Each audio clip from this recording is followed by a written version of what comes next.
Welcome to today's talk about the retained breath. So this is a method of heart rhythm meditation.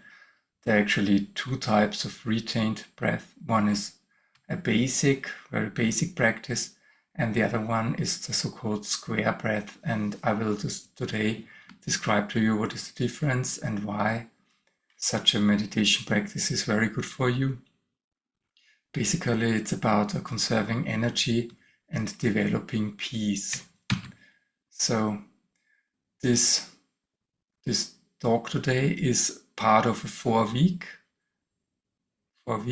sessions.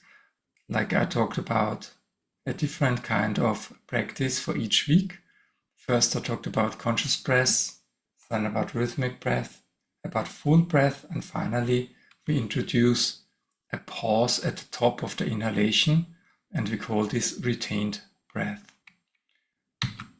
What is the source material for this? Everything is from a book called Living from the Heart, which was written by Susanna and Puran Bair. And this book describes methods of heart rhythm meditation. So the basic idea of this is that you breathe in the rhythm of your heartbeat actually.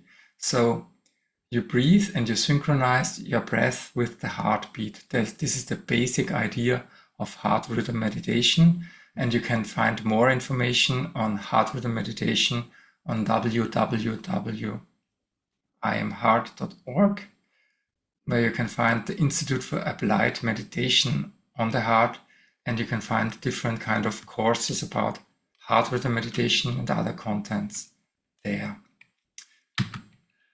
Yeah, what is the retained breath all about? It's actually we're doing a full breath, meaning full breath means we actually breathing using our stomach area. So we fully exhale and we try to really exhale everything that we have. And then we inhale again, using again the stomach. And at the top of the breath, when we finished our inhalation, we introduce a short break. And this break can either be of a free length. This is the so-called retained breath, where you're actually free to do it like you want to. For example, you can have the same length for the retain as for the pause than you have for the inhalation and exhalation. Or maybe you can have some other lengths as you like. And then there's the square breath where we try to actually hold the breath for a longer time. And what this does actually is, it's like being full of life. So imagine you're breathing in, and then you stop when you're fully finished your inhalation. Then you stop and you can feel your heartbeat. Can feel your heartbeat, and it's a breath, it's a pause where you feel that you're actually full of life. If you can understand what I mean, you're actually full of breath, which means full of life, and you can conserve your energy. And if you do this in a way that is also in rhythm with the other, also with the inhalation and exhalation, this is also a method to develop more calm and peace. So basically what the method is all about, breathing through the nose. So we breathe in and breathe out through the nose. We try to make the breath very smooth and silent.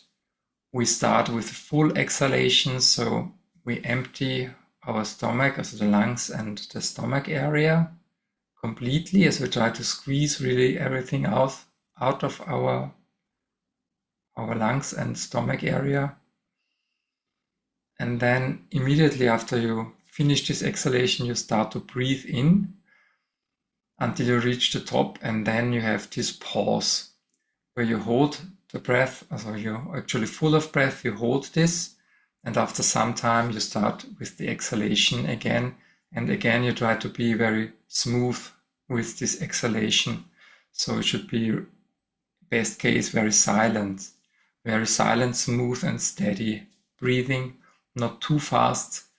You can, for example, use 6 heartbeats or 8 heartbeats, or you can count also seconds. If you want to have a challenge, you could also use 10, count of 10 or count of 12. And as said, there are two different versions of that one, the basic version and the square breath. And I will introduce you now to the breathing patterns. Also the standard basic retained breath is, for example, you breathe in, and for example, you can then hold the breath for the same length as you did the inhalation. But actually, you could be free to choose any length. You can experiment a little bit, but it could be like a triangle with the same length of sides.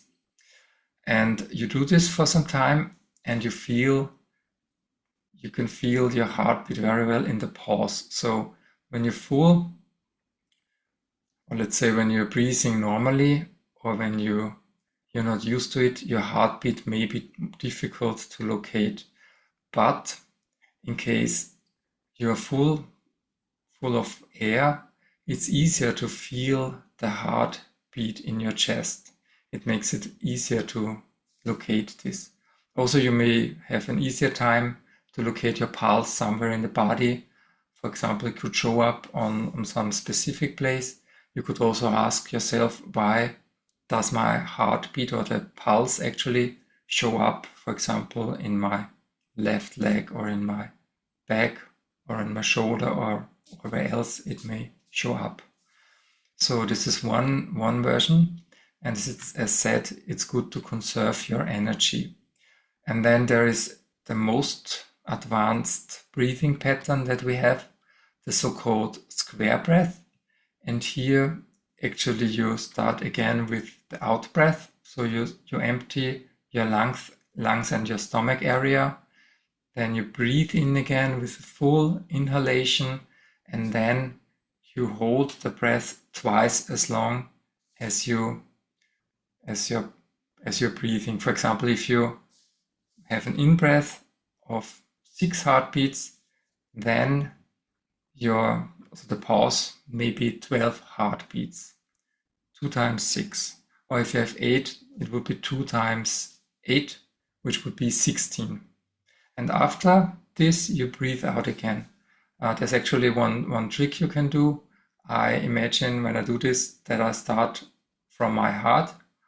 I go to the right shoulder, for example. So I have the in-breath and I'm thinking I'm going to the right shoulder with the in-breath.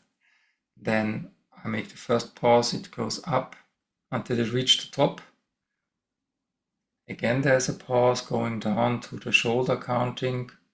And then you have the out breath again going down again into your heart.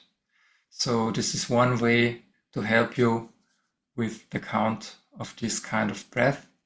And this is really very beneficial because it introduces further rhythm into the breathing.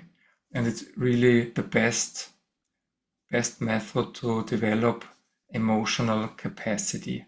Even better, maybe even better than the full breath, because you have this additional pause that you introduce, which helps you to feel the heartbeat, which may help you to go even deeper into feelings and sensations and thoughts that you have that may arise naturally by doing this meditation. So how can I assist you further? I will do a brief meditation of maybe 2 or 3 minutes.